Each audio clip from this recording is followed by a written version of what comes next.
Hello, welcome to Four Fingers Formula episode 14. Four fingers formula का ये episode हम आज एक बहुत लंबे वक्फे के बाद लेकर आ रहे हैं, कम से कम 2 महीने बाद, हो सकता है शायद 2.5 महीने बाद। बीच में कोई ऐसी बड़ी ज़रूरत नहीं पड़ी कि फोर फिंगर्स फार्मूला लेकर आपके सामने आया जाए। इस प्रोग्राम की शुरुआत जून के महीने के बाद हुई थी, जब सुशांत सिंह राजपूत की आत्महत्या या हत्या का मामला तूल पकड़े हुए था। बड़े शोर शराबे की घटनाएं हो रही थी, बहुत कोलाहलपूर्ण दौर था वो। सीबीआई के हाथ में मामला गया था, फिर दूसरी एजेंसीज आ गई थी, एनफोर्समेंट ब्रांच, इनकम टैक्स। सबसे पहले ऑफ कोर्स महाराष्ट्र सरकार की तरफ से सीआईडी की भी जांच पड़ताल हुई थी, पर उसको एक तरह से डिस्क्रेडिट करके सेंट्रल एजेंसीज आग कूदी थी। बहुत गतिविधि रही, बहुत ड्रामा रहा। मीडिया ने तरह तरह की मीडिया ने डिफरेंट तरीके की नाटकीय तस्वीरें दिखाई, रंग भरे उसमें। और इस सब की वजह से ये ज़रूरी सा लगने लगा कि बात को, कोलाहल को हटाकर, शोर शराबे को हटाकर, और ये जो मोन्टाज था तरह तरह की बहुत ही घटनात्मक, बहुत ही नाटकीय इमेजेस का, उसको निकाल कर उसमें, जिसमें बहुत सारी मैन्यूअर्ड इमेजेस थी, फेक न्यूज़, एक प्रोग्राम किया जाए जो ये फ़र्क बता सके कि आँख और कान के बीच में 4 अंगुल का फ़र्क होता है, जो बहुत बड़ा फ़र्क होता है। आज का प्रोग्राम बहुत आवश्यक इसलिए भी हो गया कि साल का अंत होने वाला है 3 या 4 दिन में। 2020 बहुत ही ड्रामेटिक साल रहा। बहुत तरह की घटनाएं हुई, बहुत मृत्युआं हुई, बहुत से लोगों की मौतें हुई, आत्महत्याएं भी हुई, बड़ी बड़ी पर्सनैलिटी जाती रही। पेंडेमिक की वजह से बहुत नुकसान हुआ देश को, अर्थव्यवस्था को। एक दहशत का माहौल सब जगह फैल गया। और जब इस वर्ष से हम विदा लेने वाले हैं, तो एक नई उम्मीद, नई रोशनी की तरफ देखना, एक आशा की तरफ देखना, एक नई मशाल की तरफ देखना स्वाभाविक सा लगता है।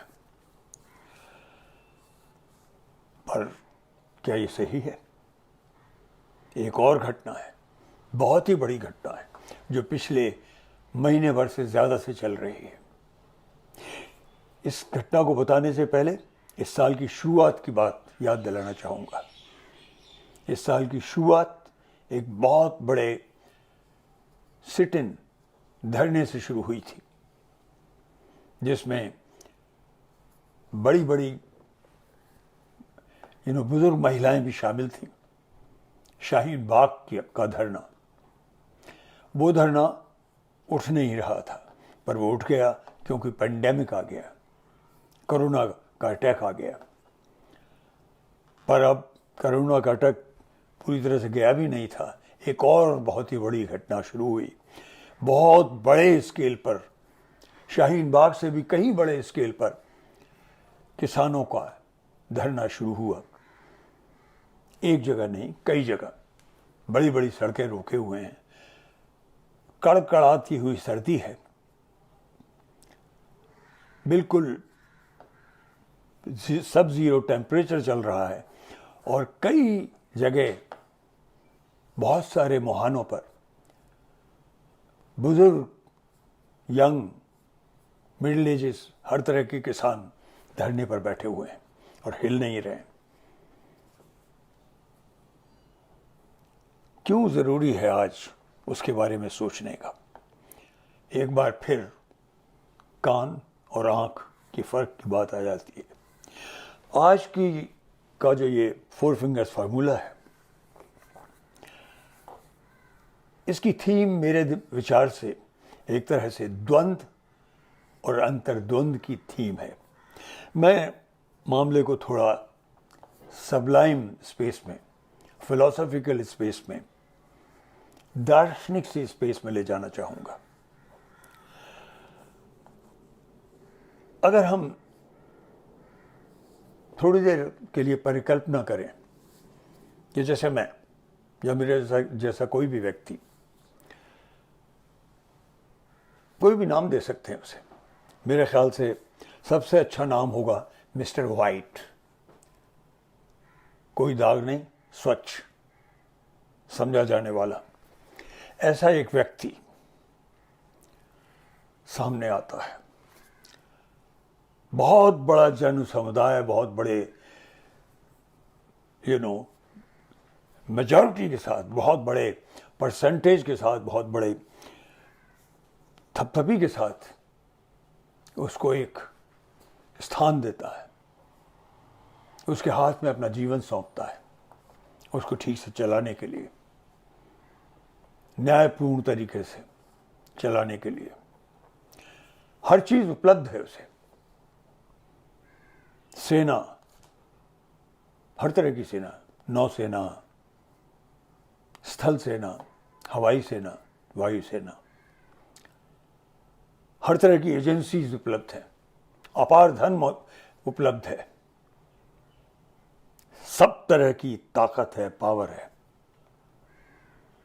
वो व्यक्ति, क्या वो भी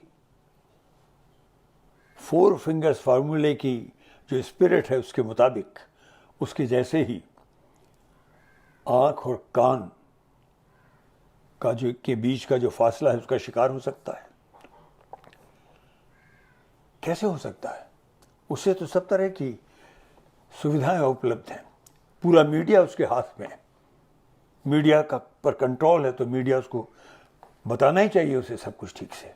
पर यही प्रॉब्लम है, वो खुद अपनी आंखों से सब कुछ देखता है या नहीं? मिस्टर वाइट सब कुछ अपने आप देखते हैं या नहीं, समझते हैं या नहीं, या सिर्फ उन्हें बताया जाता है, उनसे जो कहा जाता है, और जो कहने वाले हैं वो वही मीडिया है जो उनके मिस्टर वाइट के कंट्रोल में हो, और उस मीडिया को मालूम है वो क्या सुनना चाहते हैं, और वही सब कुछ, उसी तरह का जो स्पिन है, उसी तरह का जो दृष्टिकोण है घटनाओं के बारे में, वही उन्हें बता रहा हो।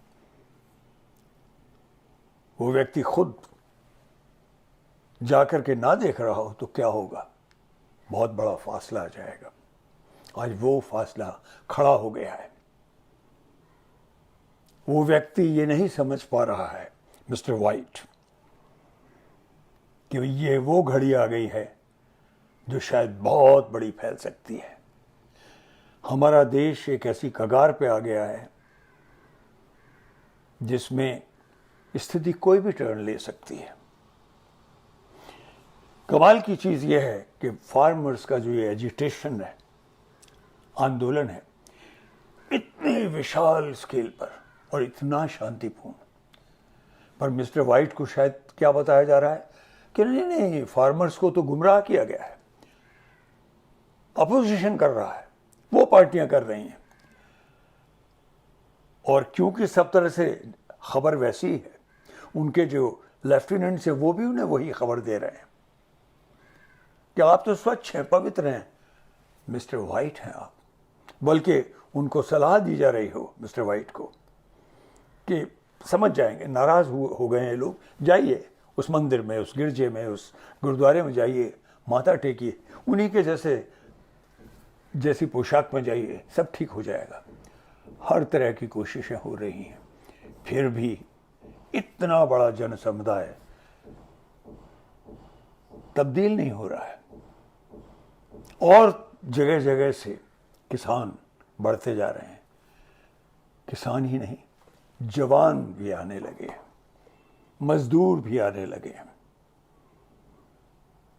धीरे धीरे दूर के लोग भी आने लगे, सिर्फ पास के नहीं। ऐसा लगने लगा है कि यह आंदोलन शायद जन आंदोलन में बदल जाए, क्योंकि किसानों की समस्या, उसकी जो प्रतिध्वनि है, उसका जो रिफ्लेक्शन है, उसका जो रिफ्रैक्शन भी है, या उसकी जो गूंज है, वो आम जो सिटीजन है, नागरिक है, उसकी जिंदगी पर, उसके रहन सहन पर, उसके जीवन यापन पर भी उसका असर पड़ता है। और एक बहुत ही कमाल की चीज देखने को मिल रही है। ये पूरा जो आंदोलन है, ये पूरा जो सिटिन, ये धरना है, बहुत बड़ा विशाल का है, हजारों का बल्कि लाखों का, और कई बॉर्डर्स पर दिल्ली के, वो सेल्फ सफिशिएंट है। प्रधान जी, जो हम मिस्टर वाइट का जो सबसे बड़ा संदेश था आत्मनिर्भरता का, वो शायद वही लोग निभा रहे हैं। दूध उन्हीं लोगों से आता है मुफ्त, खाना वहीं से आता है, खाना वहीं पकाया जाता है, हर चीज़ मुफ्त है। यहाँ तक कि अगर आप थक गए हैं तो आपकी एड़ियों को मसाज देने की मशीनें भी मुफ्त में हैं, हर चीज़ मुफ्त में है। और सबसे बड़ी जो चीज़ हुई है, जो देखने काबिल है, रिकग्नाइज करने के लिए है, वो है खबर, समाचार। क्योंकि गोदी मीडिया वहाँ अलाउड नहीं है, क्योंकि वो झूठ फैलाता है, और झूठी खबर ले जाता है। झूठी खबर, शासक को भी झूठी खबर मिलती है शायद, इसलिए उन्होंने अपना चैनल भी शुरू कर दिया, उन्होंने अपना अखबार भी शुरू कर दिया, ट्रॉली टाइम्स। उन्हीं ट्रॉलीज में जिसमें वो सोते हैं, ट्रॉली के अंदर या ट्रॉली के नीचे, वहीं वो छापा जाता है और सब में वितरित किया जाता है, सही खबर देने के लिए। क्योंकि गोदी मीडिया ने उनके ऊपर लांछन लगाने शुरू कर दिए थे, तरह तरह के लांछन। उन्हें आतंकवादी कहा, टुकड़े टुकड़े गैंग कहा, खालिस्तानी कहा, हर तरह के लांछन उन पर लगाए गए। तो उन्होंने ये ज़रूरी समझा कि अपनी खबर अपने आप छापो और अपने आप पहुंचाओ।